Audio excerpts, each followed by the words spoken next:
Sorry about that. I need to do it. Yep. Okay. It is Thursday, March 19th, 2026. It's 6 p.m. This is the Huntley Community School District 158 Board of Education regular meeting. I have roll call, please. Rich Bobby, Here. Mr. Craddy, Here. Mr. Beckety, Mrs. Maiorino, Here. Mrs. Murray, Mr. Ruth, Here. Mr. Troy. Here. Okay, we have 5 members present. We do have a quorum. That I will move to enter into closed session at 6:01 p.m. for the following items discussed, indicated in the Open Meetings Act.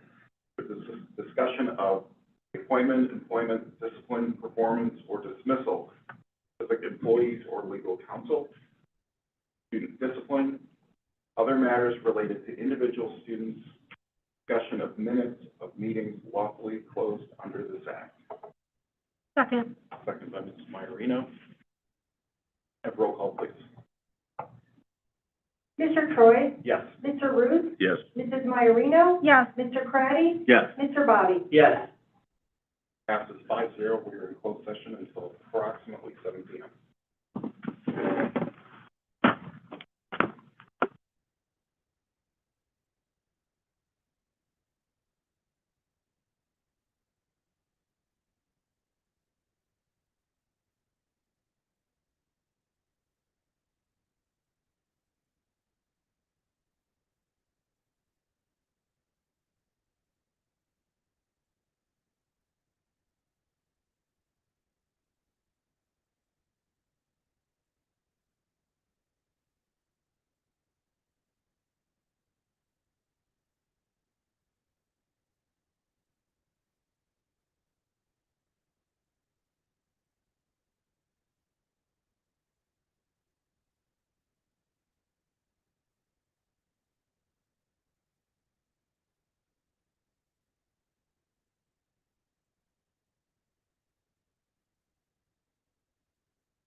right, thank you everyone for coming here tonight. Thank you for being patient with us as we come out of closed session. I apologize for the delay. This is not typical, but all the same, apologies for the delay. With that, I'd like to resume open session. It's 7:12 p.m. We do not have any action items at this time. Coming out of closed session, have roll call, please. Mr. Craddy? Here. Mr. Ruth? Here. Mr. Troy? Here. Mrs. Murray? Here. Mr. Bobby? Here. Mrs. Maiorino? Here. We have, on the board, we have our quorum. Item on the agenda here is Pledge of Allegiance.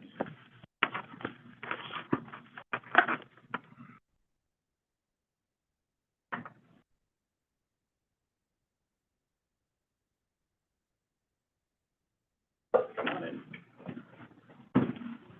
I ask you to please rise.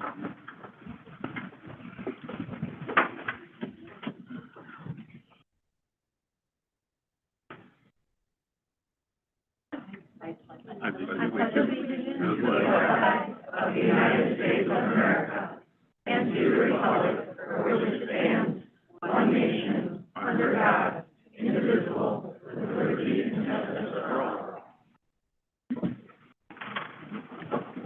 Hi, I'm Laura Dickens. This is our team. Oh, you want me to come in? Yeah. I'm a teacher, and this is talking loud, but I don't know about them, and I'm short.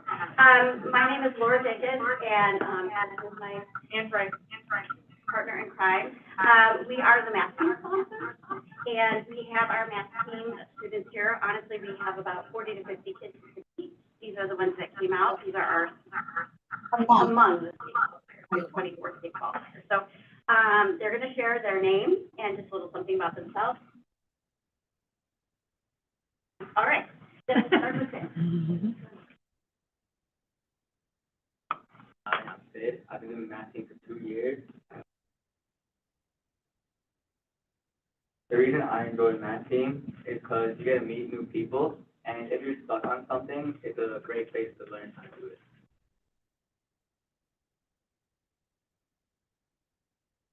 My name is Elshus. I think this is my first year from math team, and I joined math team having math fun, and the problems are challenging, so it's basically fun.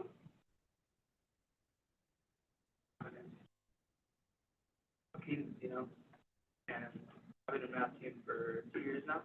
And the main reason that I joined math team was because I really like problem solving.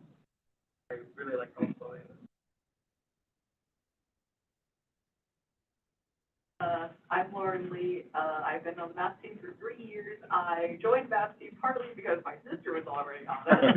And also, I just like solving problems in math and all of that. Yeah. I'm Evelyn. This is my 4th year on the math team, and I honestly got to give the same reasons as everybody else. It's really fun to just try solving problems and like learn how to go through that process and like all of the math-related stuff involved with that. I'm Laura, and it's my first year on math team, and I joined because I've always loved math, and I wanted to find like a community that had shared interests. I'm Rachel. This is my 2nd year on math team, and I joined math team because I want to find a new way to think outside the box. They didn't brag as much as they should. They are 4-time Fox Valley Conference champions. They are 4-time regional champions. They are full team state qualifiers for the past 4 years. So this is an amazing team. We dominate. We've now lost the competition locally in the last 4 years. And we're just increasing the margin by which we win. So they're amazing. They inspire me and challenge me all the time. Another thing, in this group here are 2 women who started the Women in STEM Club as well at Huntley High School. The founder is right here, Rachel Green, and Evelyn is also on the board. They do, outside of math team, they also do chess and scholastic and speech, and they're just amazing human beings to be around. It is a blessing to be with them. Do you have any questions? So I will ask, what kind of problems is it that you're solving? Is it pre-calculus? Is it calculus level? Geometry? Trigonometry? I don't don't know, so if I'm missing a category, fill me in. Take this one. Come on. Or maybe better yet, where does your expertise lie? It's pretty much like all levels. Freshmen start on Algebra 1, sophomores do geometry, juniors do Algebra 2, seniors do pre-calc, but those aren't exact categories. Like in the junior-senior competition, I've seen calculus problems. I've even seen linear algebra problems that have matrices. Mm-hmm. And there's obviously also a lot of trades with geometry. Thank you. With math teams, do you work as a team to solve a problem, or is it individual problems? So there are like multiple events. Everybody on the math team competes at the individual level, and then there are various team events where we compete in groups of 2 people or 8 people, depending on grade level. So both. One question I get a lot is it like Mean Girls? But it does not exist. There is one competition that is speed related, and it is the 2-person competition. You are with one partner, the problem's on the board, and between the 2 of you, if you get it in the first minute, you get more points than if you get it in the 3rd minute, which is the maximum number of points. If you're the first team, you get a good bonus. And several of these people if you've done 2-person before, raise your hand. Okay, it takes a special person to want to do that. Some people are like, you're doing that for me. But we have some really good candidates, and they actually like ask to do it, which is amazing.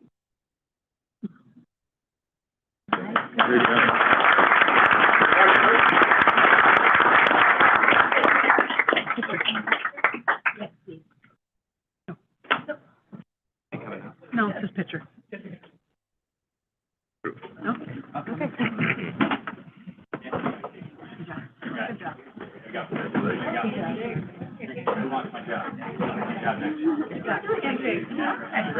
No, knuckle knocking. I'm learning how to use the tap on the shoulder. Great job.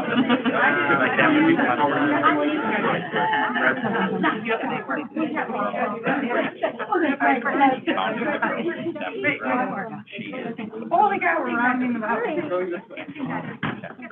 Oh.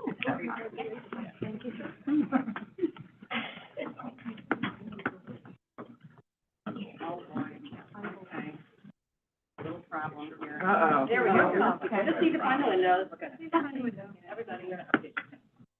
I'm in heels today, too. I am. You were ready.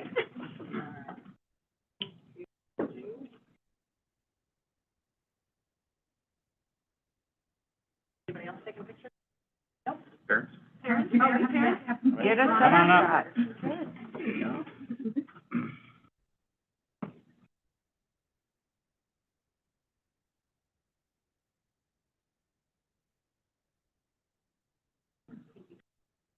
shot. Great job, everyone. Well done.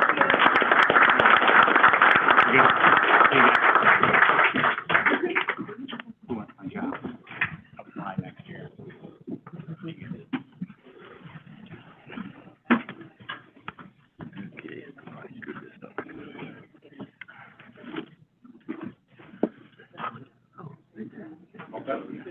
Yeah. All right, next one on the agenda, item 5.1, IHSA, Girls State Wrestling Meet. So actually, our wrestler could not be here tonight, so we're going to move into the, Yep, thank you. 5.2, IESA State Chess Tournament. thank you. So tonight, we've got coaches and students from our middle schools. We're going to talk a little bit about the wrestlers, I'm sorry, the wrestlers, about the chess team. Whoops. So come on over, Jacob. All right, Catalan, Trey.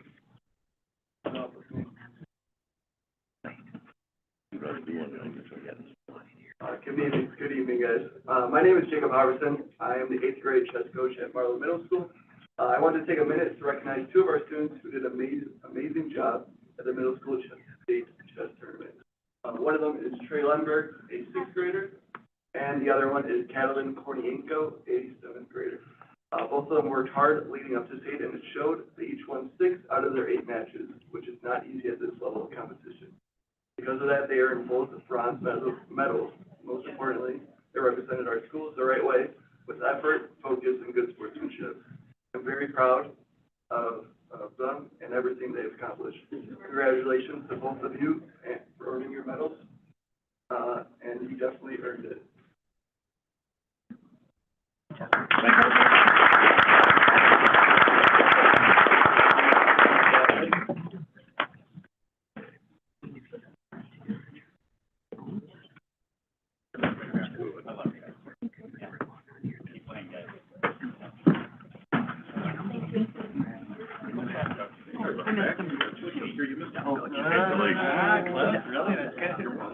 There's a few of them last. Keep them on there. Now, the one you got on, it's pretty fancy, you know. There's another one for you. Do it again next year. Get a full one. Do it again next year. Awesome. Good job. Where's Lisa?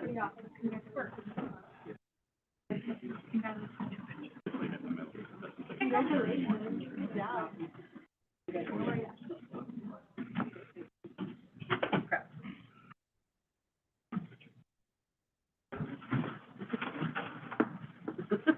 You want to do those? I don't know. I wonder. Yeah, okay. Fine? We're good at windows. They're good, they know what to do. Yep. Yep. All right, you guys.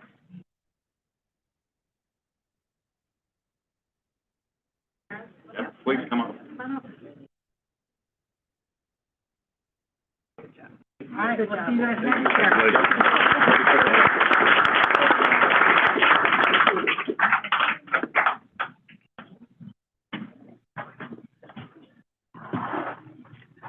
Next up, we'll invite the Heinemann chess team, Lisa Franklin.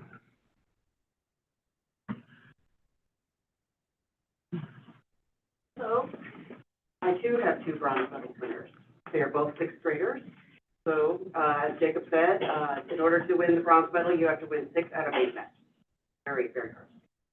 I have first Keshav Dura and Vedant Maheshwari.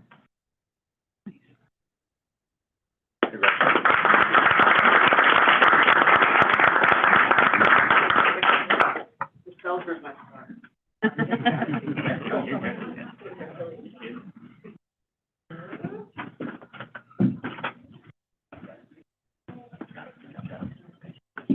Congratulations.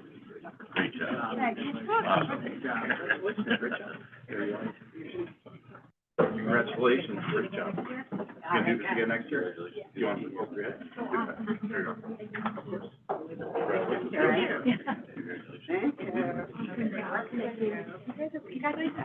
You really need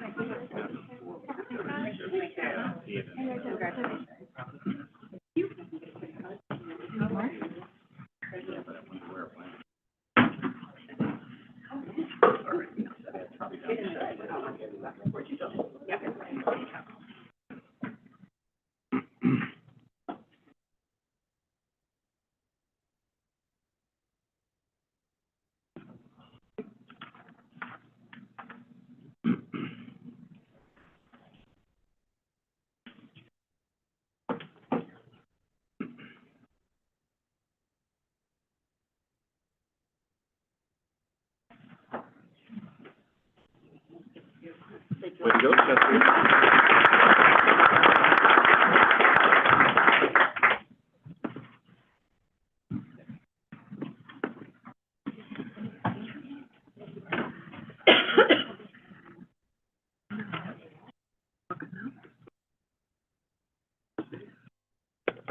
All right, next on our agenda is item 6. Do we have a public comment in the tray today? Great, thank you.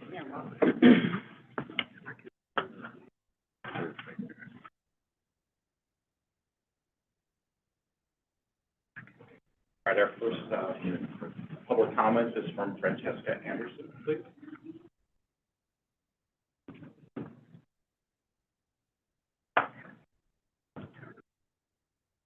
Good evening. I'm just here as a parent, and I've watched board meetings for many years. I've been a parent in the district. I'm living here. And the situation happened at Huntley High School this week, and I was pretty upset with it because my child ended up being attacked, and then it escalated from there. So I do have a statement I'm gonna read, and I did email the board and the superintendent, like, additional details. I know tonight is a very short period of time. So, to start with, a week ago, I did let the school know that there was a concern that my child came home, that he had been threatened in the building, and that a kid wanted to fight him. And when I called, I first emailed at 8:30 at night, so I have documentation of that. I received a response by 8:45, which is amazing. The next morning, nobody called me, so I followed up with them at 8:30 in the morning and asked for deans to contact me, which they did. And then they committed to making sure that my child was safe and that we would separate the boys, even though they don't have classes together, there's like typically no contact. So when they asked me if I wanted to file a police report, I was like, I have nothing to file a police report on, because this is all third-hand knowledge and a verbal thing that happened. If you do your due diligence, my understanding is the threat happened just loudly in the hallway with other staff and students present. So we had my understanding, which was a plan, to keep the boys safe. So this happened originally Thursday where that threat happened.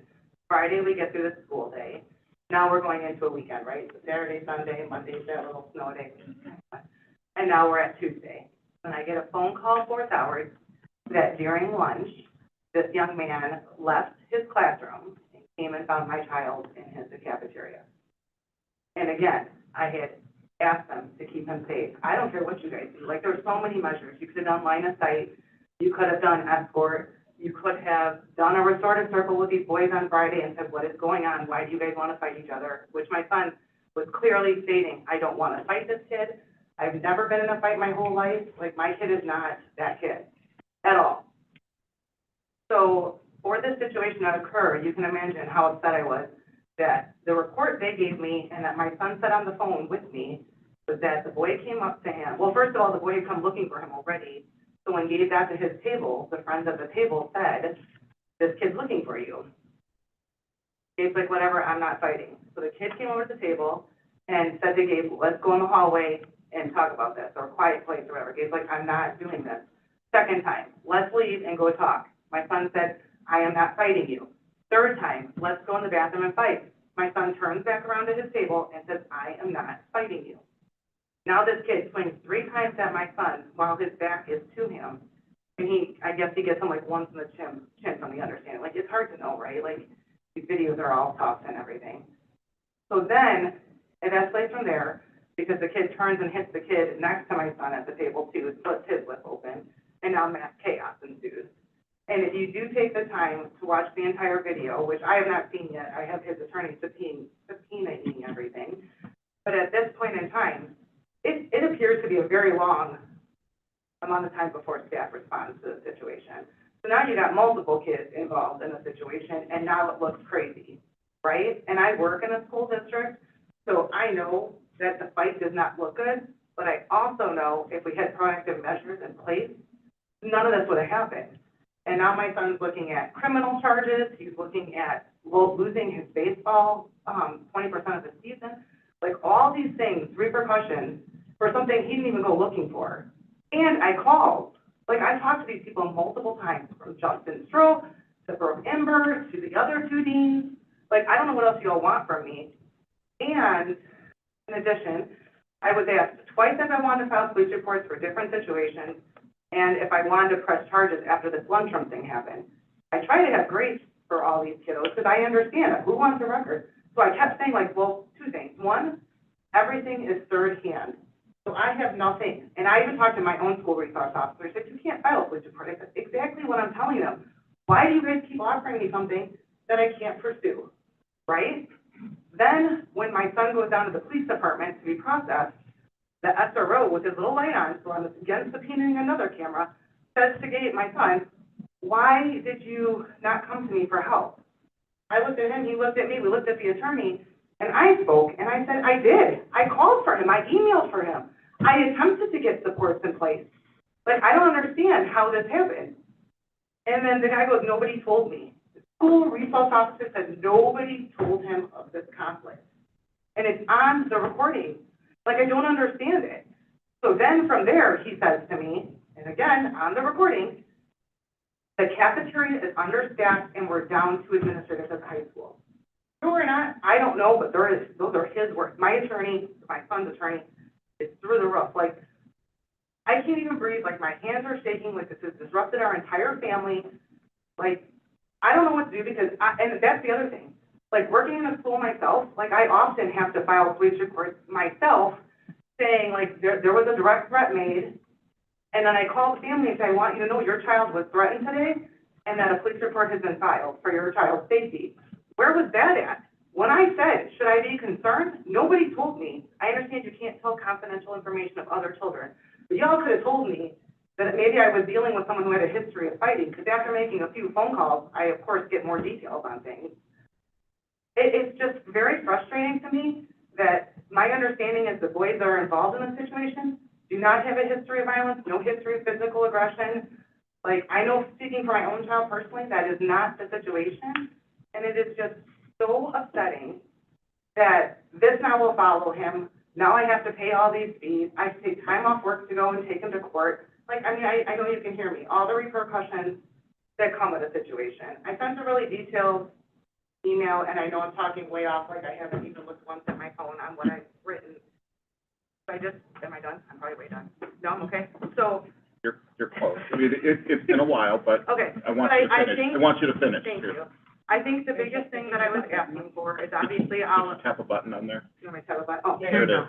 I think the biggest thing that I just want as a takeaway, at least for tonight, because obviously I'll appeal the suspension as well and go down all the paths I need to go down, is that I felt like I did everything I could as a parent.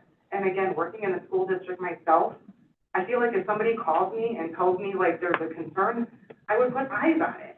And I don't know what else I could have done. Like, my kid's sitting at his table, he did not stand up. He turns his back to the kid who's threatening him, lets him throw all these punches. Like, there are just things. And like I said, when you hear the whole thing, I know the school will have their spin, I know the community has their spin. Like, I can only give you the perspective I have from my own observation and what I know in my heart and what I did as to be as due diligent as I could, because I live this every day too. I review the footage from fights. I have to do it. Like, I live this. So, like, when my child is the one impacted, I'm like, you gotta be kidding me. And I know I'm not the first parent to stand up here with safety concerns, but I am really frustrated that I don't know how, tell me my kid's in school, tell me to keep my kid home. Tell me a multitude of things that I could have done to prevent this, and I'll leave because I know I talked a lot. I don't know what else to say to it other than I listed out a whole bunch of things. I went through the handbook. There were so many proactive measures that could have been done. And again, I just feel like in my heart we can do better as a school system. And if they're down-staffed, then we got to figure something out. Like, you got to tell me what I can do as a parent, because I feel like I did everything I could. And I do believe in my heart that these boys that got involved, I don't think anybody, when the massive uproar happens, is focused on, oh my God, I'm causing chaos or harm. I think at that point, they're all like, what are we supposed to do? And you react. So I don't know what else to say, but I do not have a violent child. Like, I challenge you all to look at his record. We have never had a fight. We have never had anything like this. Like, again, he's been pretty successful with this district for all the years. And I just think he's getting way, oh, that's the other thing. You guys constantly over consequence. Like, I've had to fight with the dean several times this year to stop over consequencing my kid, because I work in a big school district, and I will call my own people, and I'll say, let me know, am I crazy on this? And most of the time, I've gotten them to reduce what they're doing, and I shouldn't have to fight like that. And if I'm the parent who's educated fighting, that blows my mind on the poor parents who are just like, okay, my kid did it again. Like, I don't know, it's just a lot. Like, I think he was way over consequence for the situation. I think it could have been handled differently. Thank you for the extra time. Thank you for your time. Thank you for coming forward. Second sheet is from Bridget Pagoda. Sorry if I mispronounced it. Yes, thank you. I'm not prepared. Last minute for me. I am the mother of the child that was sitting next to Francesca's son, that this child, the one that attacked or hit the boys, he obviously left his classroom looking for trouble. My son has never had a conversation with this child, doesn't know him, and he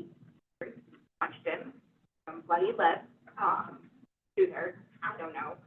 And turns around, he's telling the table, now these are the words of my child and the other children that were there, that were involved, that he was going to kill them and kick their ass. And just blatantly threatening them. Now, when my son Joey was hit, kind of froze. He didn't do anything. After that, there was chaos. There was a lot of children that got involved and so forth. I have been telling my child, if anyone ever hits you, don't do anything because there's nothing I can do because I already have learned my lessons. There was another child at the high school that had been harassing my son for months, telling him he was going to put him 6 feet under with his father. And the school did nothing, and that in turn escalated. My son shoved the child. That's his first time ever laying hands on anybody, but he got tired of hearing these stuff. And he received a suspension, 20% sports suspension, which hurt him because that's all he does. He's in football, baseball at school, and travel ball. We're a busy family. Only parent, running everybody around. Now, going to this week, I had, when this happened, Mr. Beelan had gone towards Joey. Joey is telling me Mr. Beelan said that he started the fight. And Joey said, I don't want to talk to you. My son actually, because of what previously happened, is not a fan of Mr. Beelan. He said, you lie and you twist the situation. And said some things he shouldn't have said. I talked to him, did apologize to Mr. Beelan. But my issue with that is he did kind of push Joey. Joey's AirPods fell out. That broke. And then it was a situation, I was on the phone because my son immediately called me because I'm always telling him when something happens and you're going to get talked to, you need to contact me right away if chaos ever breaks up. So he called me. Mr. Beelan did get on the phone and he said, you can come to the school. So I immediately did from my house, whatever time frame that is. My kid was tweeting, whatever. Mr. Beelan and I had some words and he said, he's in the nurse's office. I'll bring him and we can talk. As Mr. Beelan saw, my son did not touch anyone and during that time. I did get to take him home. But in the meantime, after that, there's all these boys that received these consequences that were defending their friends and themselves because this kid was walking up and threatening them.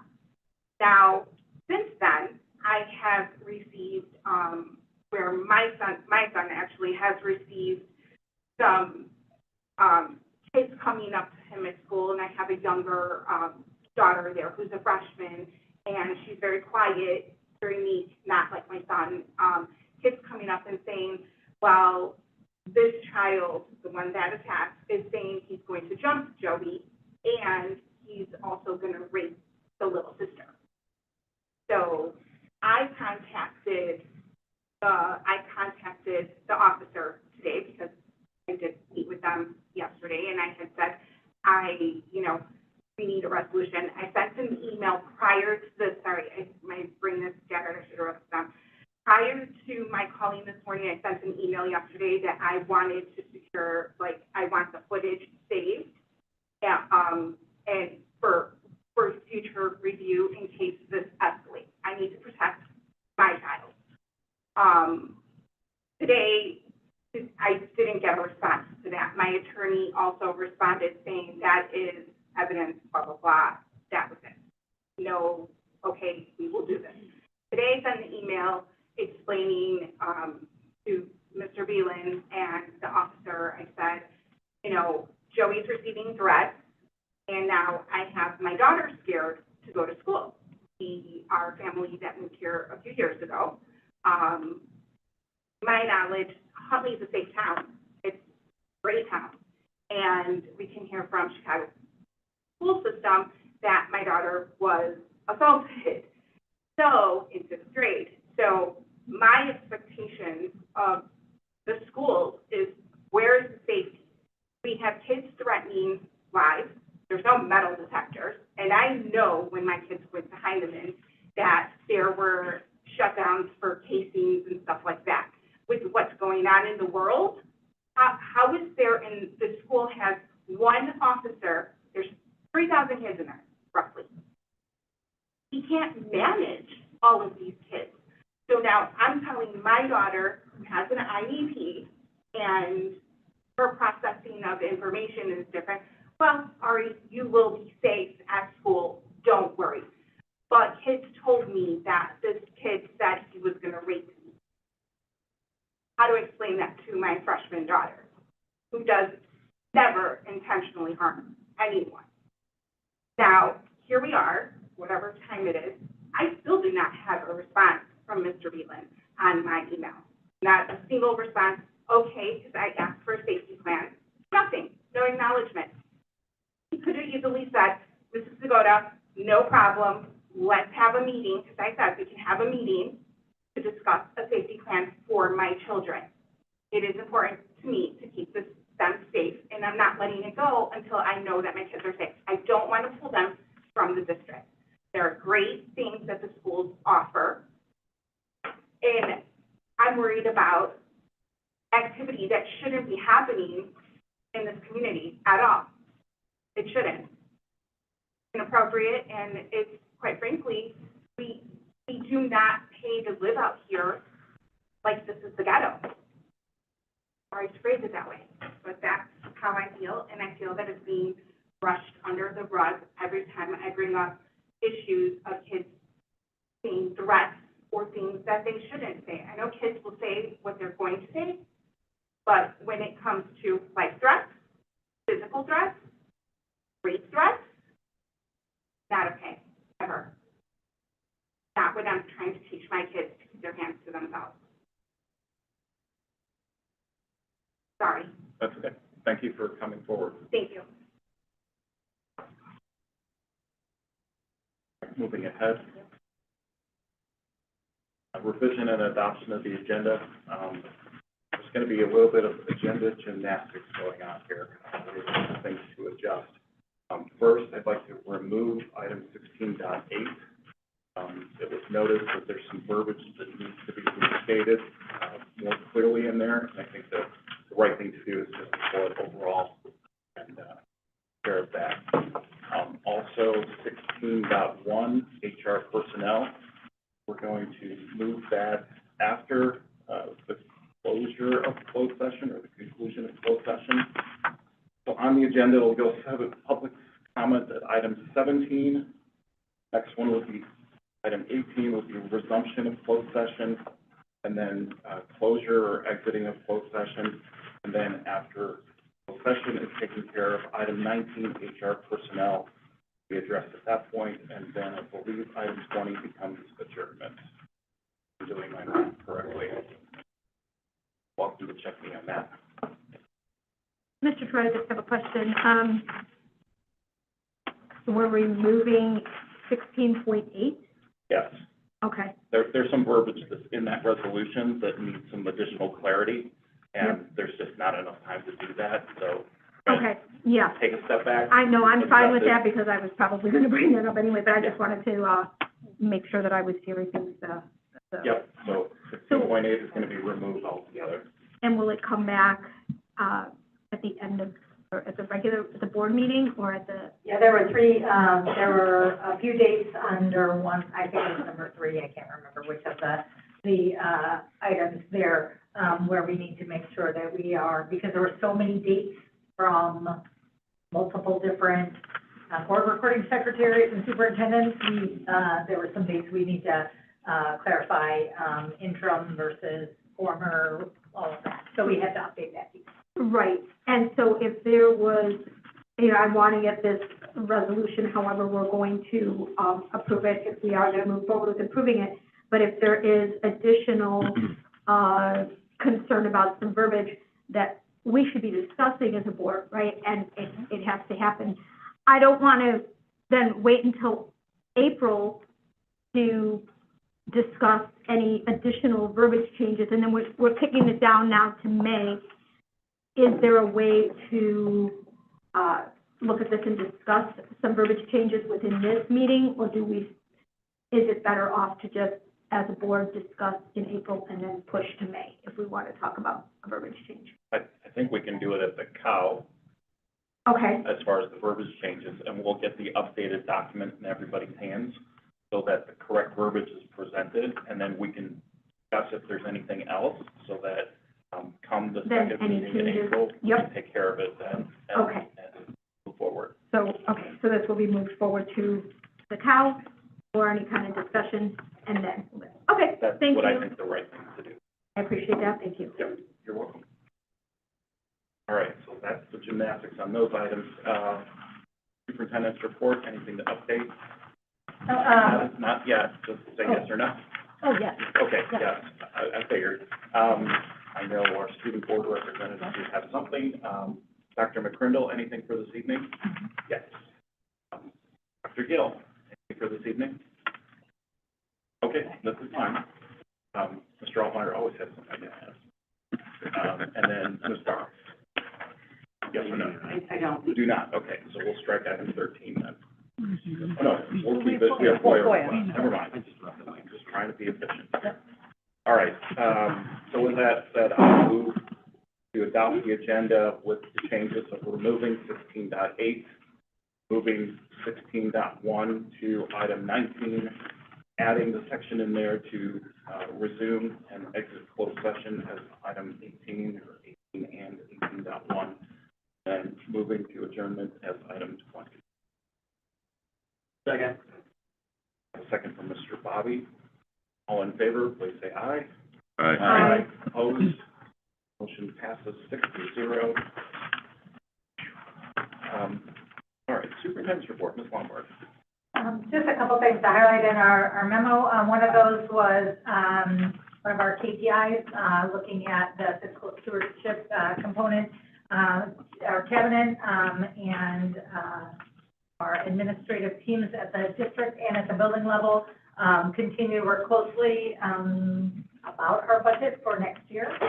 We've got different, renditions of drafts coming up, down the line, but through each of these meetings, as we are looking at staffing, we are looking at programs, as we are looking at licensures, operational efficiency, all of those things, we are ensuring that decisions are tied to our student achievement and our Huntley 2030 moving forward. We do know that there are going to be some very focused discussions that we have to have based on our 5-year projection. And I know that last meeting, Mr. Altmeyer did talk about a fiscal workshop, so he's going to throw out a date here and during his update so that we can continue to work forward with that. Our merged PTAC, we had some very thoughtful and engaging conversations around both things that impact our students and our school community. One of those is our policy centered around bullying. That was a goal of ours, is looking at those pieces, really have streamlined our components with our internal processes and our investigations and the reporting and all of that. And so the committee has been working through items or resources that would be beneficial to families. And so we'll continue the work around there. And it was an activity that we looked at, and we will be bringing this policy for discussion at the board level, 7:130, where it outlines students' rights and responsibilities within the school environment. And so there was some conversation around that. There'll be continued conversation in other groups and committees. I know that the Principal Student Leadership Council had talked about that the day after with there, and there'll be some other opportunities as we look at the high school parent power teams and things like that. So please know that continued discussion around that. So it's some very engaging discussion. There will obviously be lots of different viewpoints about what can we do to set policy and procedures for our community at this time. Announcing our Raider roundtable, Raider Read Together, The Mouse and the Motorcycle will be our book for this year, and it's coming forward. I know we're really working with our community partners and going to do a little theme similar to Route 66.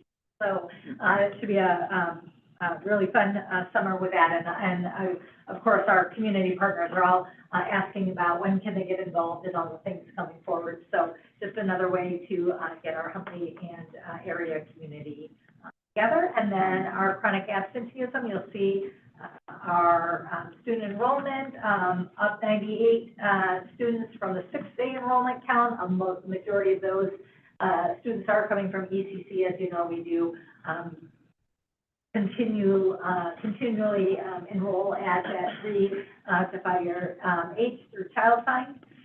Our chronically absent average daily attendance is similar to where it was last year at this time, 93.57%.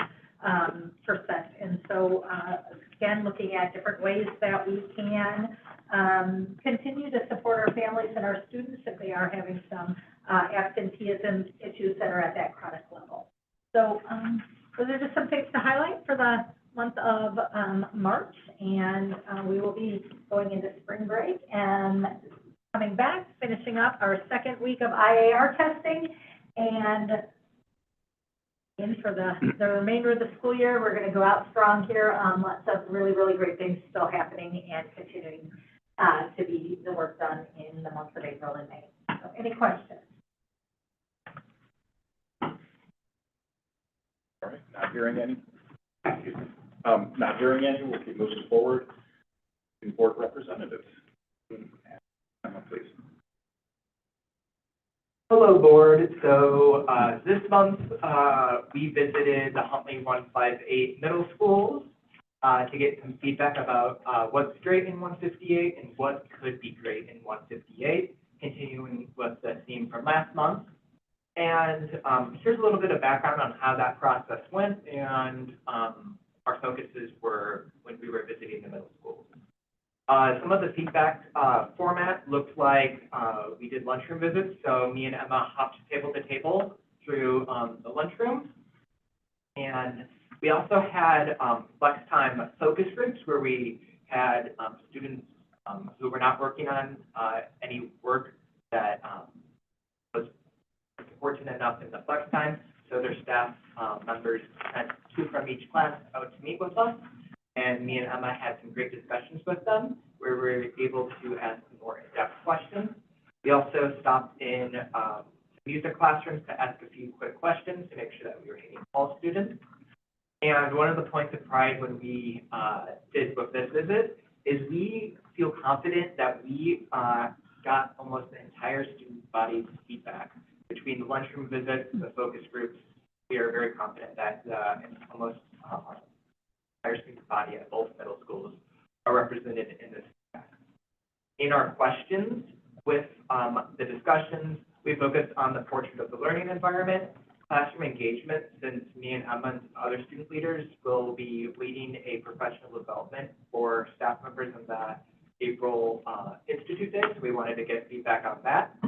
And then transitions between grades, so 5th grade to 6th grade, 6th to 7th grade, and that was asked by the principals that we could get feedback on, so we were happy to do that. And then 8th grade to high school. We would also like to acknowledge that this feedback was analyzed by us, but this is what the students are telling me. We didn't change anything, we just put it in more condensed format from 14 pages to 2 pages, and this is directly what the students are saying that is happening. Even if it is a bit uncomfortable, it is directly what the students are saying.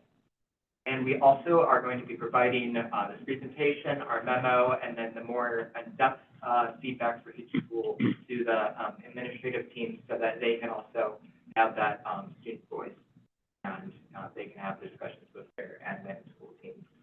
We would also like to give a special thanks to the communications department for all the logistical work that went into this. And we would also like to say that the middle school principals were very supportive of their administrative team staff. We're very welcoming, and we are thankful for letting them have us visit and talk with their students. Now getting into the feedback.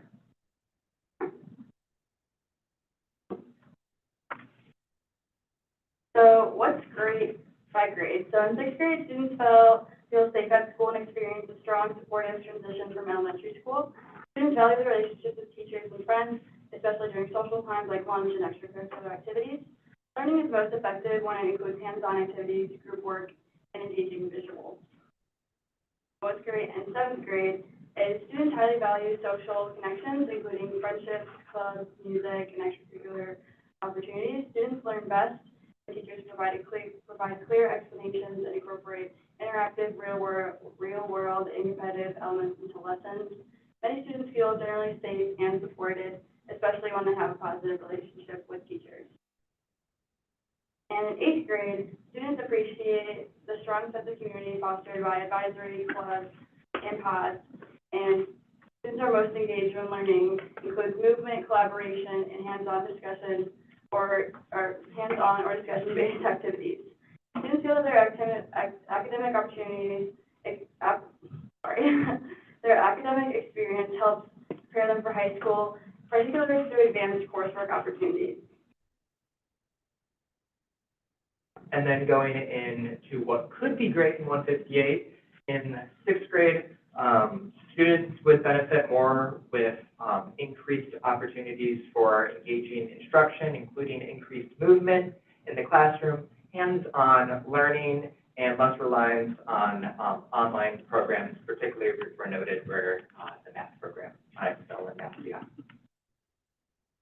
There also needs to be more supervision within the bathrooms and hallways, as students reported during those transition times that students felt unsafe with fights happening, and that there just needs to be more supervision with students during those transition times. And the bathrooms, partly sometimes due to student misbehavior, but also having cleaner and just more secure bathrooms. Students would also like opportunities in their school experience for outside time, such as going back to the recess model if they get done with their lunch, and would like to just generally get outside, enjoy the fresh air, and get some movement within their lunch times instead of being at a table for 30 minutes. And just more breaks, brain breaks with just having the schedule go from one teacher to multiple teachers and just having breaks throughout the day. In seventh grade, students want fair and consistent discipline practices. They know, like, one student gets away with something while the others doesn't, and that students want to feel that the consequences are applied fair to all students, and also with the overuse of consequences, such as isolated lunches.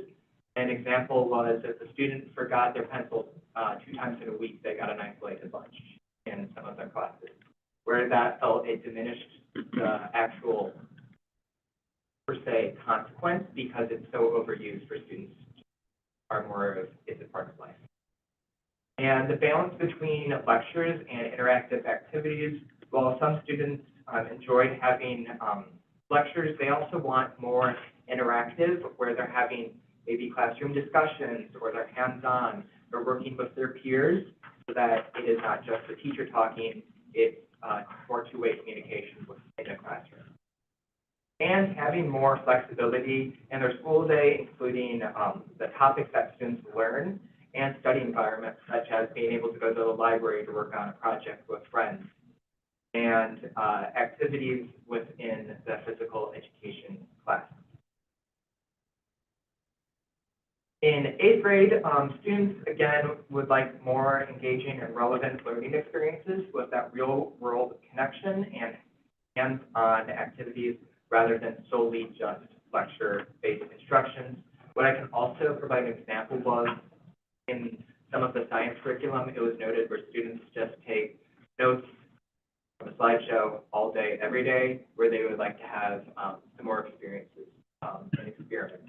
That was not across the board, but that was a highlight.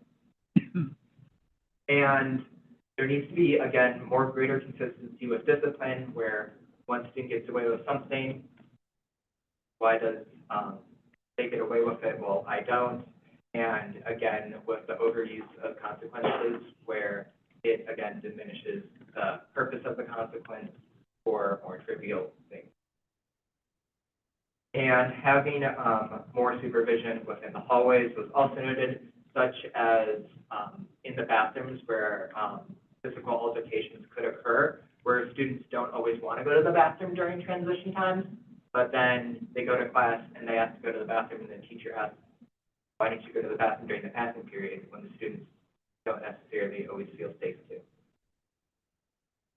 And students did feel that there was overall support for the transition to high school, but there could be increased opportunities with having some student leaders visit and maybe give like an assembly style Q&A so that students can get more guidance about high school, and having greater clarity on the course selection process, since it felt overwhelming and confusing within the Power School system.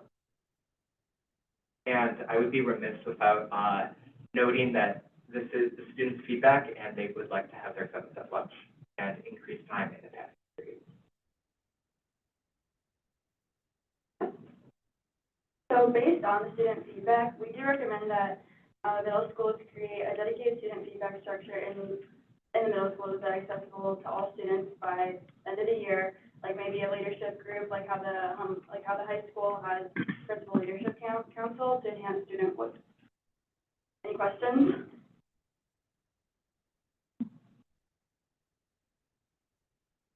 Well done. I mean, it sounds like it was very thorough. You did sound like you captured the entire student body at both schools. Just very impressive work. I think it's more so of a question for us as a district. Now that you have this data, I appreciate the recommendation. I think that's a good recommendation of having the student leadership. Is there any other thoughts on our part of how we can make sure to support the student leadership to implement some of the recommendations? Sure. Both middle school principals were new this year. So I think one of their main focuses needed to get in there and get the culture of the building, even if one had been in the building previously. I think both were very, very open to having that. I know, at least you, Nico, maybe both of you talked to them. This feedback is given. They definitely value student voice. So that looking at how to be able to implement, I think is something that they, both schools are very, very open to. Some of the components about the engagement, hands-on learning experience, especially in science, that's something that they're already embedding in. That's one of the components that our department chair has been working with our staff at the science, or at the middle school level in science on. And it was something they've already identified. So they've been different teams throughout the year, been over here creating other additional opportunities to enhance what's part of the science curriculum that's already there. So a lot of the things that the students brought up with that, staff are already seeing and wanting to make sure that those changes were happening through the curriculum.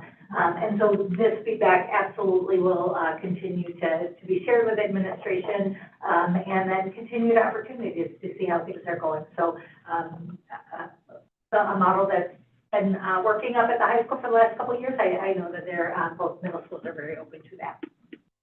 Great, thank you.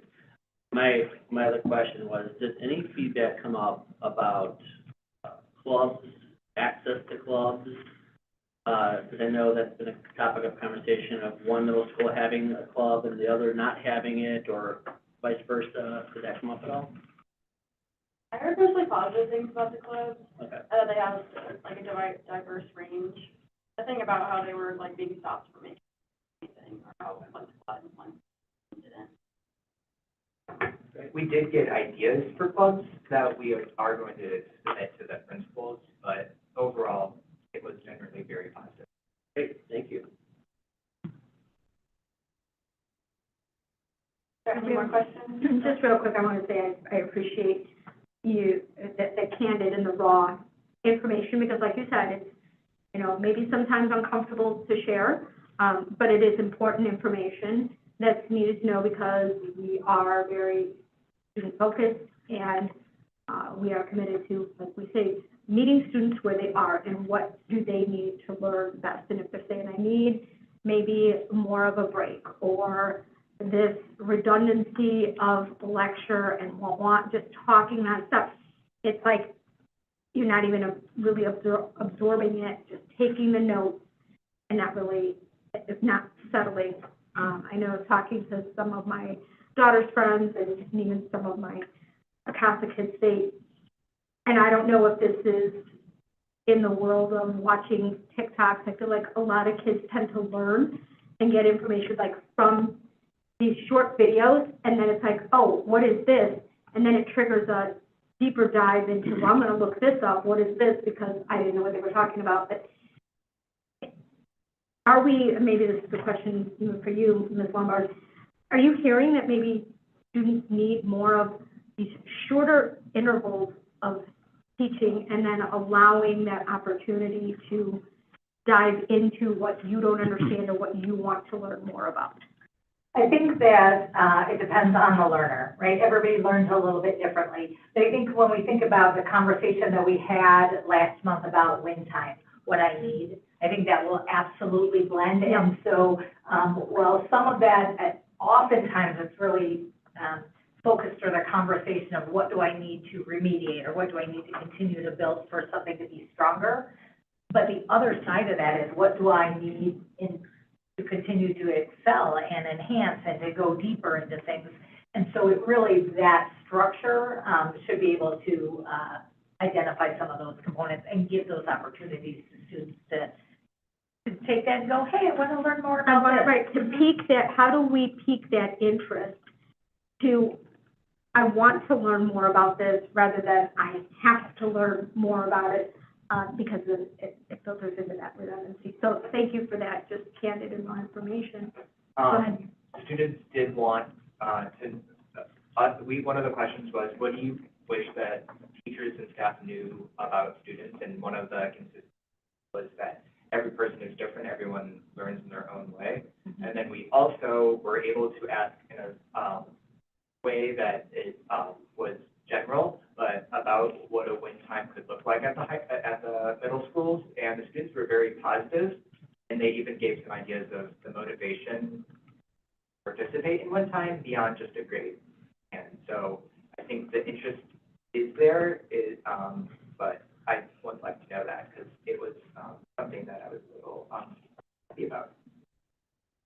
Ms. Byron, I just wanted to add, Ms. Lombard had talked about just how teachers get together to talk about curriculum, write it, and make some adaptations, like science right now we're working on, how do we add labs, et cetera. I think the balance that teachers have to keep in mind is that there's standards that we have to teach, you know, in regards to then how do you do that in a way in the time that we have and make sure kids are exposed and have the opportunity to master those standards in the amount of time we have. And so it's that the conversations teachers are having are what's the most essential standards and which ones can we maybe gloss over a little more quickly to allow more time to have those conversations and have more hands-on activities so that we don't have to spend so long on every part. And that's a tough thing. And when you pull teachers who know their content together to have that conversation, it's just a great opportunity to do that. And so that's some of the work that Ms. Lombard is talking about that teachers do together. Right. And that does equate to changes in how they're structuring their lessons, how they structure their unit, and maybe how they deliver it as well. But yeah, but it's just such a great point about the win time. Yeah. Because I really think that's the key there. That's kind of going to bridge. And really, it is about energizing that learning, getting kids to really be invested in their learning rather than, right? Yeah, so that, I think that win time's going to work. And then real quick second, was there a time when the middle school did have some outside time? Why am I feeling? They actually have that now at some. They're trying that out again to bring that, to give students that opportunity to be able to just, I think your word over there was chill a little bit, right? To be able to have that. And so after a certain amount of time, they can go outside. And I don't believe one was trying it, just to make sure we had the supervision and all of that. How does that work? What does that look like to be able to provide that opportunity? Because the high school has an opportunity to go out. Do they still go outside anymore? I don't. I do not believe. Not anymore, okay. So I'm a little bit removed from it. I thought there was a time. Oh, you're talking about out by the greenhouse? Yeah. And then there was the area out down by the west wing, maybe for our class. Oh, right. By the greenhouse, that is not snack lunch, but not currently. Not currently. Okay.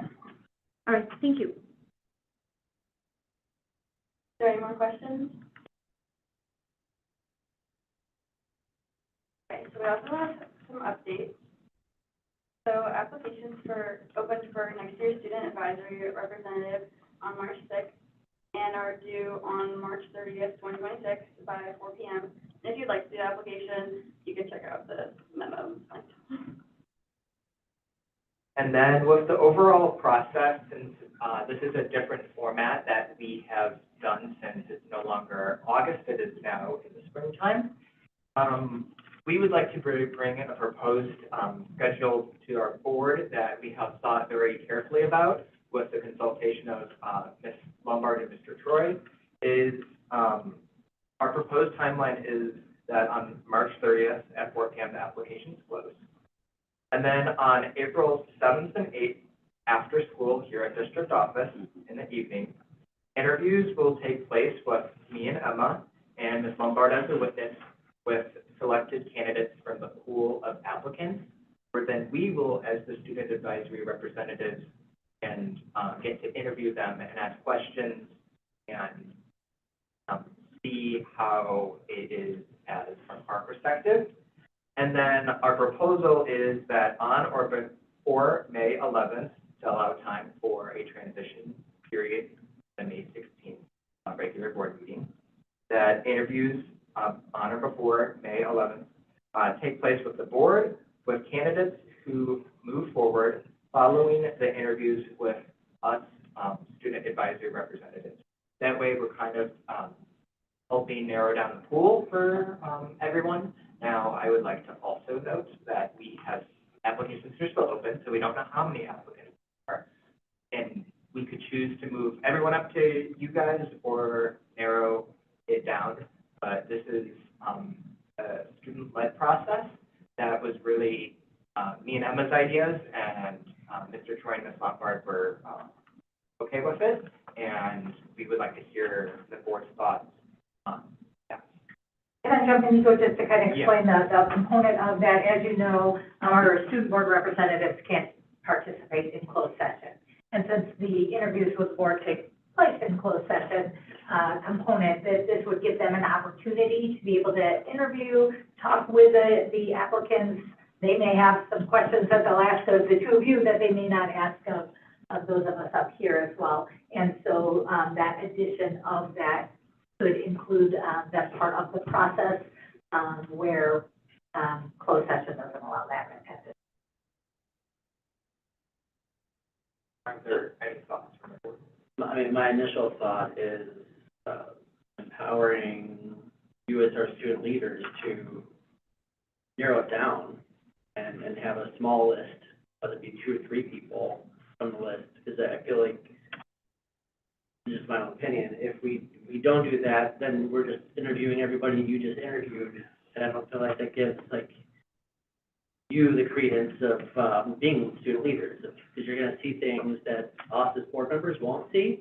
And so I guess what I'm getting at is I almost trust your judgment in that process. That's just my take. I totally concur with that. What will they see that we won't? Oh, are you referring to? No, they'll see the student lens that we'll never be able to see. I mean, they'll know the ins and outs that like connection that we could have with students that the board may not have, where, like, I guess maybe conversations are more free flowing because it's less intimidating to go in front of a few of your peers rather than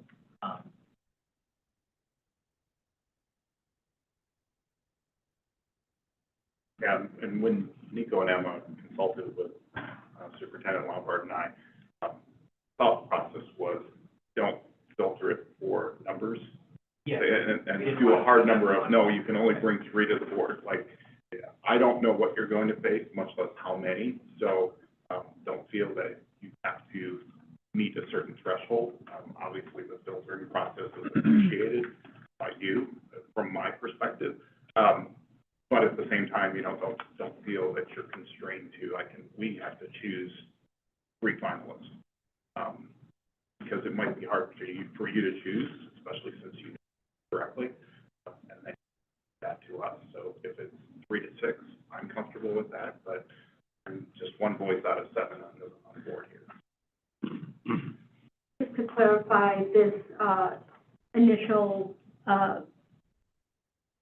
round of interviews would be with both of you and Ms. Lombard, just the three of you? I would be in there, but they Yeah, would be conducting right, no, the I'm interview. just saying, there would be no, Mr. Troy, or no board members would be in the preliminary, so it would just start with Nico and Emma and yourself. Correct. I didn't think it was appropriate for me to step into that role. I Right. wanted them to be, have the fidelity to work, in their capacity, trust their process, as Mr. Bobby had confessed. And then, if this process works well this year, great, we can move it forward, or if there's some bumps in the road, we can refine it again for next year. But this gives us, as Mr. Feckety had said a while back, we're kind of flying the ship as we're building it. But if we can take a look at it, see how the process works, refine it, and make adjustments for next year. But that's, if everybody's in terms with that, great. That's what their plan is, to what they came up with. No, I'd like to support, and empower, you guys as our, our first student board members, and you know what is needed to navigate through this role. You took it on and you learned as you went, and you've done a phenomenal job. I've appreciated each of your updates and the time and the effort that you have put in to connect with the students, and I think you have a good pulse on what we need to hear in order to make decisions that are best for our students. So I would like to support your efforts on that. Yes. All right, thank you. Yep, so, we will provide further updates along this application process to the board, but then by the time we have the next meeting, applications are closed in, and we are on a tight timeline because we do want to allow a period of transition between, 3 youth representatives, and so that everyone can be on the best foot forward for the 26-27 school year. Are there any more questions about our memo or updates? Don't hear any. Thank you very much for your time and efforts on this. Item 10, Center for Learning and Innovation, Dr. McCrindle. Good evening. This evening I have two updates. One about our dual language program. We currently just finished our APPLE testing, which is the language assessment that tests our students' Spanish language proficiency. And so students in grades 3 through 8 completed that assessment, and so we're currently analyzing the results to better understand our students' growth. We are going to have information nights in April for parents to be able to understand that data and be able to see how their students are doing and progressing. We are also in the process of beginning our enrollment for our incoming kindergarten students in the dual language program. That is a part of the registration process, and so parents simply check mark the box if they're interested in being a part of the program on their registration. And there's a deadline coming up that they would need to do that, and then we would let them know by the end of May if they are in that program or not, which is housed over at Chesapeake Elementary. So there is a parent informational meeting for our incoming kindergarten families on Monday, April 6th at Chesapeake Elementary in the evening, and then on Google Meets during the day on Tuesday, April 7th.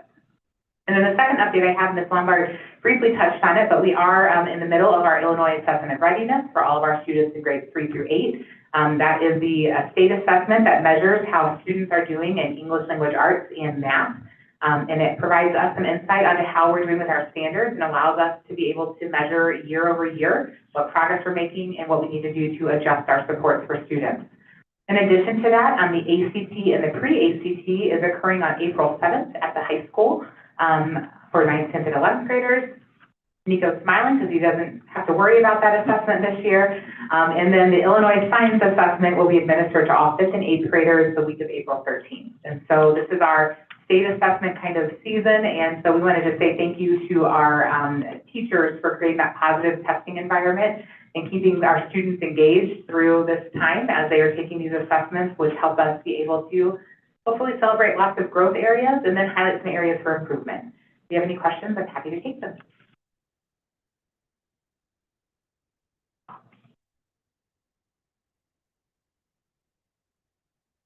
Okay. Thank you. All right, thank you for that information. Assistant Superintendent for Special Services, item 11, Dr. Gill.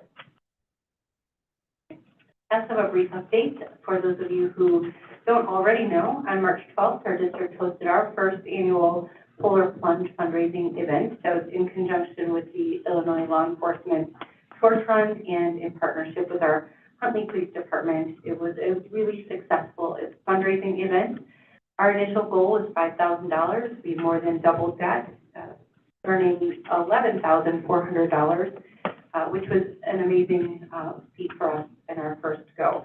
It was a really excellent event and really highlighted not only our commitment to Special Olympics, but the remarkable growth that we've had in our district with the Special Olympics efforts here. So if you remember, back in 2024, we started Special Olympics with one middle school team, and we are excited to report that we've expanded district-wide and now include basketball, soccer, track and field, so covering all 3 seasons year-round, and opening up for our student athletes district-wide.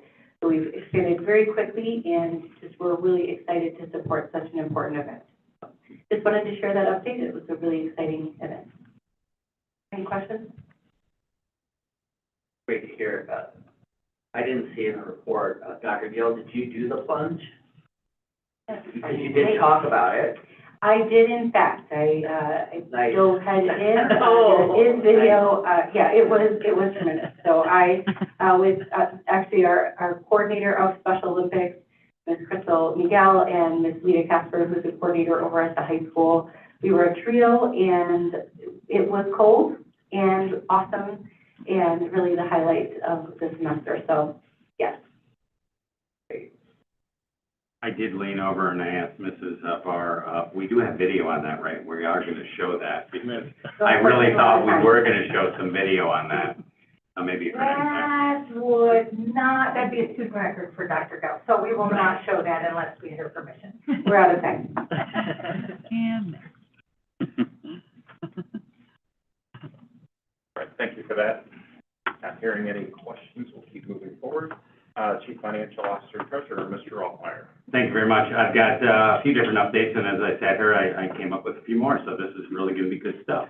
The very first update is the final levy tax computations are starting to come in. We have received the McHenry County tax computation for approval, but I generally don't approve each county's tax computation because they ask for a signature and approval on that levy computation until I get both, because until we have both, we won't really have and be assured of the final numbers. So hopefully I will have those for April. But good news on new construction.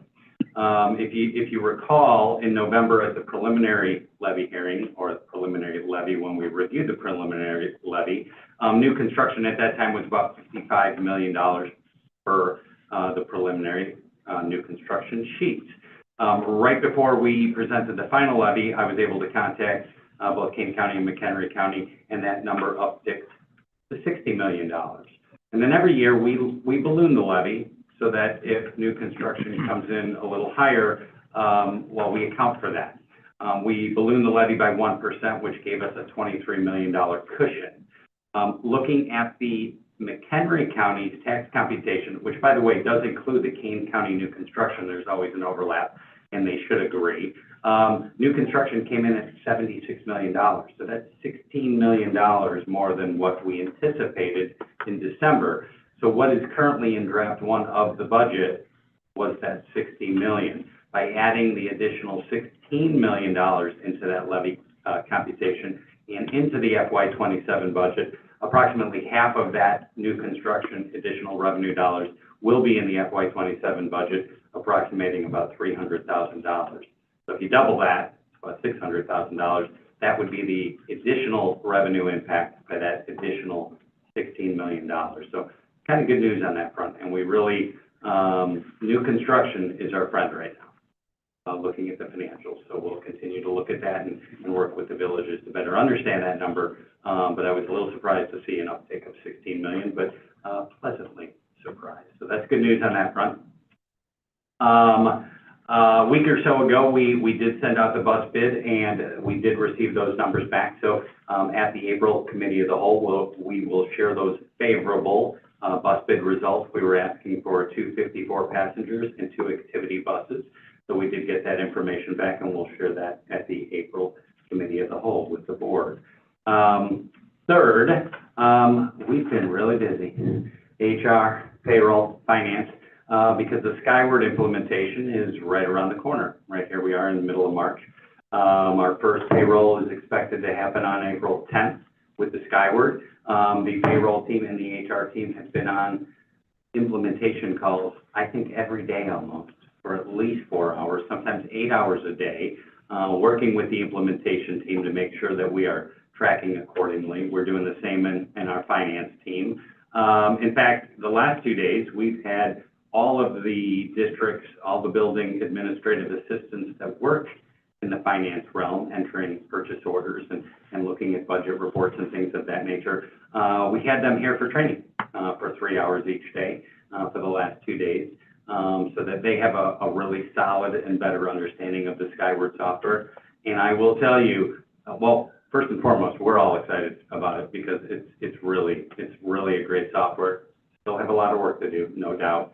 But along the way, every day we find something to improve, to get us a little closer to where we need to be. But after sharing this with about 20 administrative assistants, they're pretty excited. They're very excited, versus our current software today of STS and our current payroll system of ADP and E-Time. So everybody's looking forward to eventually being 100% in the Skyward platform. So things are going really well. And knock on wood, we hope they continue to go really well on that Skyward implementation, but we will keep you apprised. And then lastly, Mrs. Lombard mentioned the finance workshop, and we talked at the last board meeting about having a finance workshop. So I'd like to ask the Finance Committee, I'd like to propose the date of April 9th. That is sandwiched, that's a Thursday, so that would be sandwiched in between our 2 meetings in April. And I want to see if April 9th works for a Finance Committee workshop. Certainly the whole board is open to that, but starting with the Finance Committee, because this is really their workshop. What's time? 6 to 8:30. I think that's the typical time that we do most of our workshops, the curriculum workshops and whatnot. So 6 to 8:30, 6 to 9. I mean, I leave that to the board and the Finance Committee to determine how much time we want to allocate or when we want to start. Questions? I'm good. Mm-hmm. Okay. And so we'll work accordingly, and we'll have that scheduled, and we'll be prepared. And we'll provide the board an update and kind of a straw man as to what we're looking to do on that workshop as well. And that's all I have for fiscal. Buses or diesel? Buses are diesel. Yeah. Yeah, except the activity buses are gasoline. I figured, but Yeah. just wanted to. At least I think. There was one bid for propane. Yeah, we did receive a bid for propane, which we'll share those results as well. Okay. Yeah, and we're also looking, as we let the board know in a previous meeting, what is the purchase cost? We also asked for lease rates on those buses. I may get additional lease rates from another provider, a bank, if you will. But all the providers did provide lease rates as well, and that would be a 5-year to 0. So it's an equity type lease where we own it after 5 years. We used to do that in the 2010, 11, 12 timeframe, when cash was tight. When our fund balance was low, we would lease all the time, and we might be getting to a point where we want to look at that again. And so we'll present that to the board as well. That's it. Very good, thank you. Any questions for Mr. Altmeyer? Yeah, Mr. Altmeyer, tied to the buses, so I'm assuming, because you didn't mention it, that the grants for the electric buses have dried up, so there's not any future opportunities for additional electric buses, or are there? No, well, okay, so 2 things. We have 8 electric buses on site. Ms. Lombard, was this 2 or 3 years ago? 2 or 3 years ago, we were awarded, along with 17 other districts, the Renew America grant, which would pay for 95% of 2 electric buses, as well as the charging, as well as the installation of the infrastructure that we would need for that. So 95%, which would be great. We've been waiting and waiting and waiting. When the new administration came in at the federal level and they put a halt to a lot of things, some of those dollars were frozen. So the Department of Energy still has that in their purview and are hoping that in the near future, they're going to be able to start releasing those monies for those grants that were awarded, including us.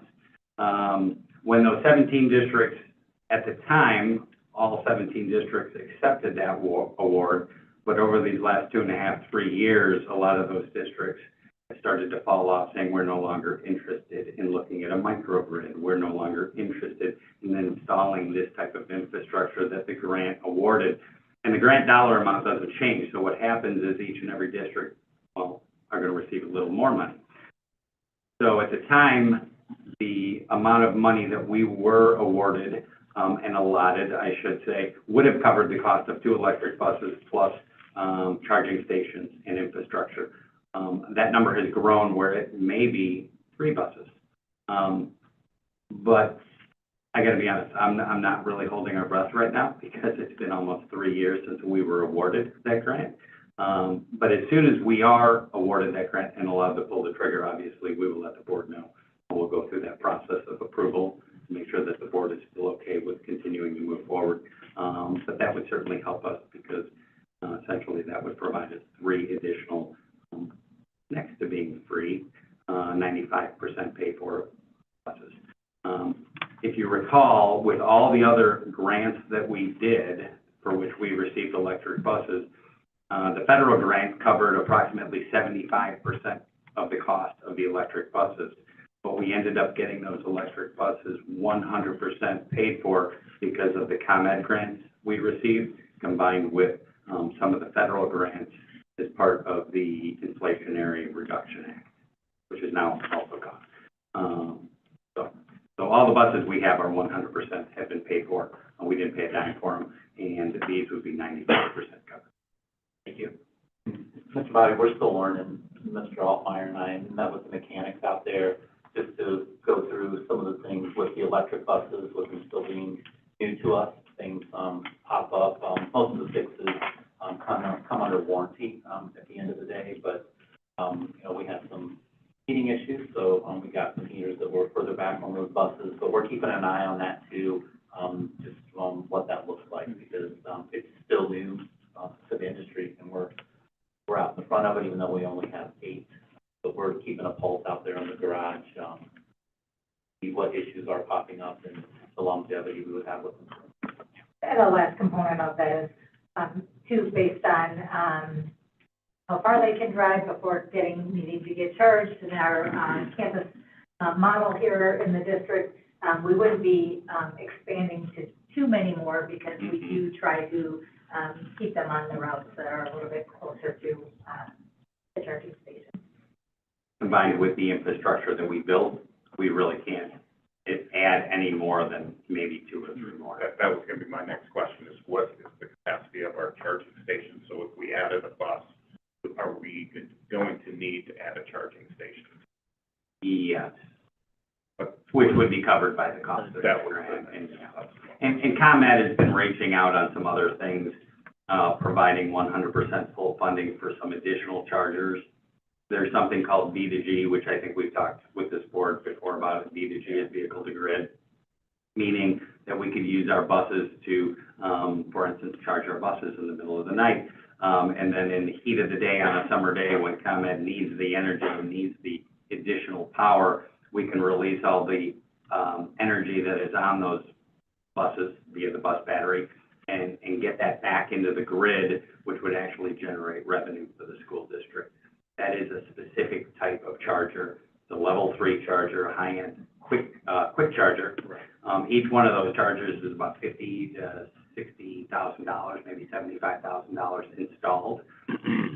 They are asking us if we would like to be part of a pilot program where they would cover 100% of the cost of the infrastructure of putting those chargers in and getting them wired and up and running. That would be a huge advantage to the district because it would provide us 2 more quick chargers. It would also be a huge advantage that in the summer months, when we're not using our electric buses, it would be a revenue opportunity, which they want to pilot and test out. And for us willing to be able to do that using our buses to pilot and test out, they'd be willing to cover all of the infrastructure costs, including those charging stations. So that is at the early stages of discussion with them. But knowing we could get 2 level 3 chargers for free, which would be very nice, we're considering it. So we'll keep the board apprised on that one as well. And that's new, I haven't even had a chance to update Mrs. Lombard on that. So that just happened this morning, Ms. Lombard. So. All right, thank you for that update. Any Thank questions for Mr. Altmeyer? All right, moving on. Director of Communications and Public Engagement, Ms. Barr. Good evening. I did submit the monthly FOIA reports for everybody's review. That we had a total of 6 FOIAs, and 2 of those 6 were considered commercial FOIAs. Any questions on those? Really have them, so thank you and the team for getting those filled on time. The one I thought was odd, but it looked like it was AI generated. Like, how do you got a response back? Because it seemed like a canned request that it was sent to every district in the state. Yes, that is true. That was a strange one. But we will, I'm not sure that was AI, and we did fulfill that. Yeah, those even the commercial ones, we'll send them to all sorts of districts, build a database, and then use that database for purchasing information for school districts. And as a reminder, I guess we should mention too that, most of these fulfilled FOIAs are on our website. So if you go under community and go to FOIA, you can see what those requests are and how we fulfill them. All right, thank you very much for that. President's report for board discussion. Anybody have anything they'd like to add for the future? I do. Well, there's one I want to wrap back around on. Ms. Barr, Mr. Troy and I brought this up the first time that I did. It's about, is there an update as to where we are with getting the full policy in a searchable format? Has there been any progress on that?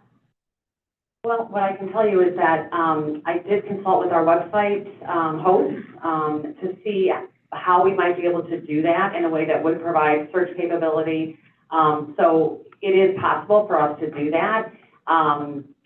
It's something that I think we should look at, that I think we will be looking at as we change some things around for accessibility requirements. I think that would be a good time to do that. So that is something that I'll be looking at this summer. Okay. And then this one kind of came, so I'm not going to go into a discussion. It's just an idea for future because it kind of stems from our student board members today.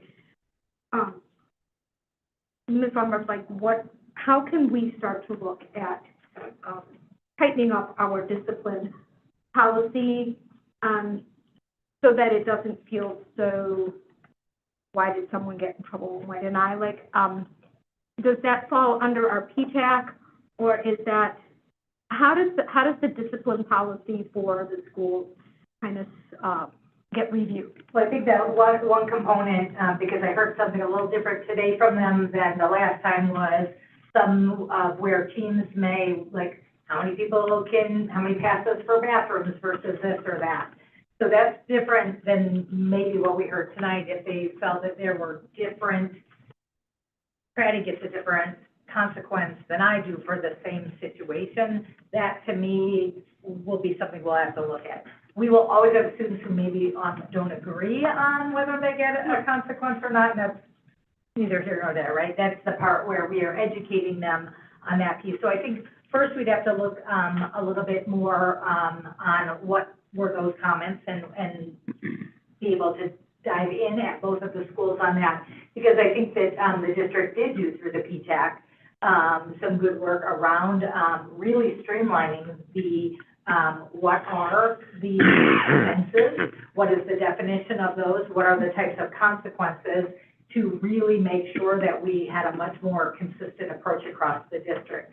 And so I think we need to look back and is that working, is it not working? But we also have, on a regular basis, that our behavior, I'll call it our behavior management committee, kind of looks at that, the data. Our assistant principals and our deans have regular meetings where they're also looking at that data for consistency components. So looking at it at that lens, so I think we do need to dive into what was that feedback from the students? What does it actually mean? And be able to talk with the two building administrators to determine that, because I think our processes and our information in the handbook is very clear.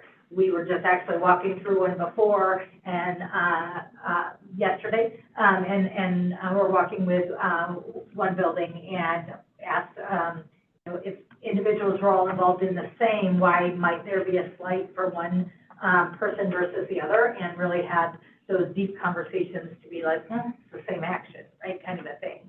So we can definitely delve deeper into that. So I didn't know if that was a board discussion or if that's more of an administrative, or running through PTAC, like how we can work together to break things up, even especially as we move forward when we continue to do our work with students' rights and and what the like really outlining the consequences for specific actions so that they're really clear for students. Yeah, we can to a point, but because of due process and all of that, it's not always you do this, this is the immediate, because other factors have to go into play with that.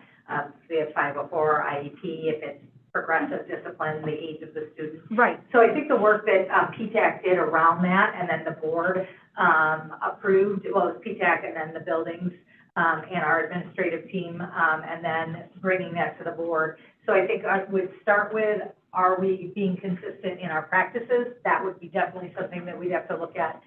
If then they're saying, hey, we feel this might be a little bit of a challenge, we would bring that back to the level through the student handbook or the PTAC for recommendations.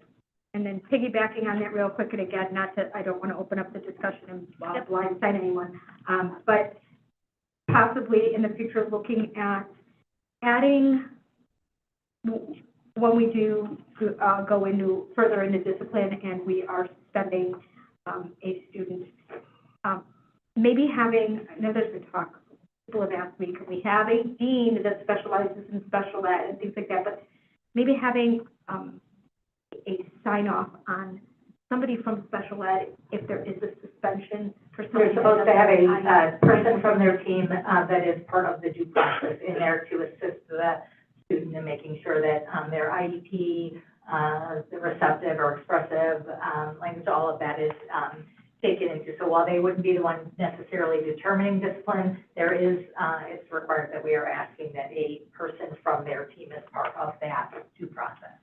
So then, and involved, and someone involved. Okay. Thank you. Our feedback, Ms. Lumber, because you brought it up, was we did aggregate it because it was 14 pages long, but it can't be broken down by group. All right, thank you for that. Anything else to add to the last call? All right, moving ahead. Consent agenda, item 15. Before we vote on the consent agenda, is there anything to remove for a separate vote?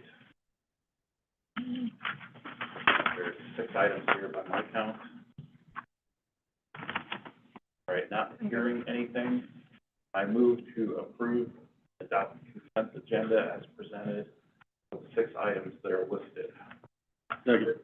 Second by Mr. Craddy.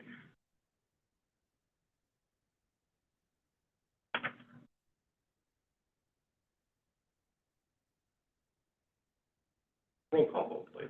I'll start with that. Mr. Ruth? Aye.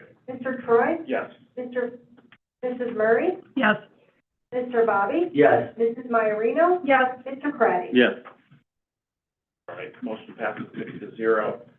The old item 16.1 has been pushed down further into the agenda. Item 16.2, resolution of honorable dismissal regarding resolution 2026-03-02. I move to approve this resolution of honorable dismissal presented, as presented, period. Second. Second by Mr. Craddy. Roll call vote, please. Mr. Troy? Yes. Mrs. Murray? Yes. Mr. Bobby? Yes. Mrs. Maiorino? Yes. Mr. Ruth? Yes. Mr. Craddy? Yes. Motion passes 6-0. Item 16.3, resolution of non-employment, specifically resolution 2026-03-03. I move to approve the resolution of non-reemployment as presented in the agenda. Second. Second by Mr. Craddy. Roll call vote, please. Mrs. Murray? Yes. Mr. Bobby? Yes. Mrs. Maiorino? Yes. Mr. Craddy? Yes. Mr. Ruth? Yes. Mr. Troy? Yes. Motion passes 6-0. Item 16.4, resolution of notice to remedy, resolution number 2026-03-04. Move to approve the resolution of notice to remedy as presented. Second. Second by Mr. Ruth. Roll call vote, please. Mrs. Murray? Yes. Mr. Bobby? Yes. Mrs. Maiorino? I'd like to put on record that I disagree with this and I am voting no. Mr. Craddy? Yes. Mr. Ruth? Yes. Mr. Troy? Yes. Motion passes 5-1. Item 16.5, supplemental purchase orders and accounts payable. I move to approve the supplemental purchase orders report for the sum of $3,561,813.54, and the supplemental accounts payable at $6,258.08 as presented. Second. Seconded by Mr. Craddy. Roll call vote again, please. Mr. Bobby? Yes. Mrs. Maiorino? Yes. Mr. Craddy? Yes. Mr. Ruth? Yes. Mr. Troy? Yes. Mrs. Murray? Yes. Motion passes 6-0. Item 16.6, Little City Accounts Payable Report. Anything to add, Mr. Altmeyer, on this one? Nothing to add. Okay. Sir, with that, I move to approve the Little City purchase orders as presented in the agenda. Second. Second by Mr. Root. And a roll call, please.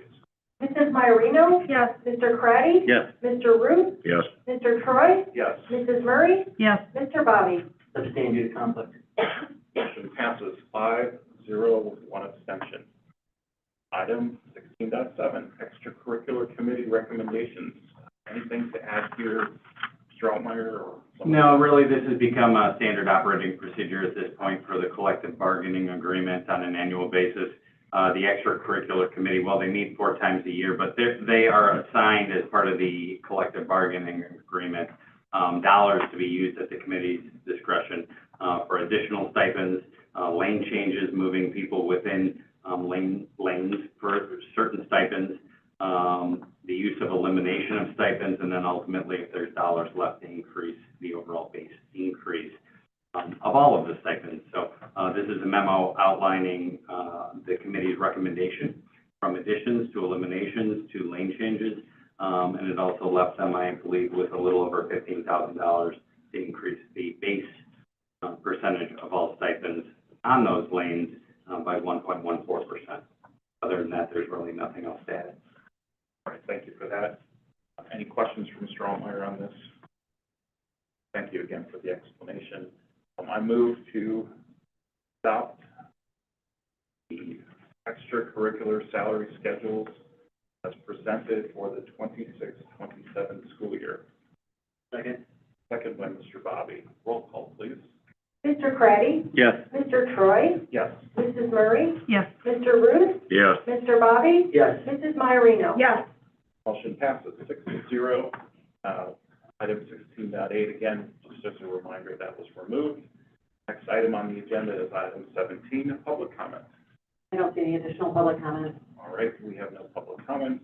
With that, I make a motion, or I move to go into closed session at 8:50, it looks like on the clock. But the same items as listed before, when we did closed session the first time. Second. Second by Mr. Bobby. Roll call, please. Mr. Ruth? Yes. Mrs. Murray? Yes. Mr. Bobby? Yes. Mrs. Maiorino? Yes. Mr. Craddy? Yes. Mr. Troy? Yes. We're in closed session. Thank you. those that stuck around to the end, have a good night and good luck.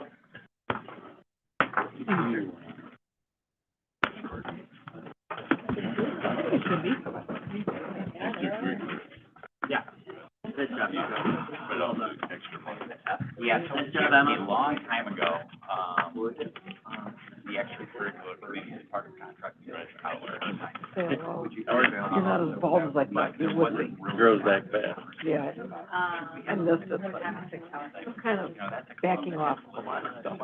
Are you gonna get up there and speak? No? Oh, I have a lot of thoughts about what I witnessed tonight. But I'm not, Yeah, you said. I had no agenda when I came in. I intend to visit the Park District, the library. Yeah. Fly, Laura. Yeah, I've got the time. We'll talk. No, Mark. April 1st, we had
All right, we're back in open session.